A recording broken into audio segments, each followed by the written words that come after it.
Hello, in front of me I have Imilab W11L smartwatch, and I'm gonna show you how to unpair this watch from the Android phone. First, we need to open the Glory Fit application on the phone that is paired with our watch. In the app, you should see the home page. Now, tap on the device icon, and this should bring you to the device page for your W11L smartwatch.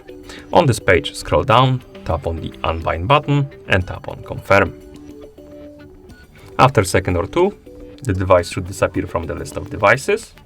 Right here, or rather from the device page completely. It should be empty. Now, you can close the app, open the Bluetooth settings on your phone.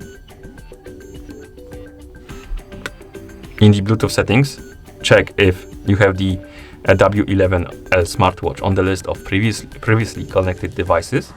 If it is here, as you can see on my phone, it's not, but if it was on yours, tap on the settings icon next to it, then tap on forget the icon, and then tap on forget device to confirm, to completely disconnect it from your phone.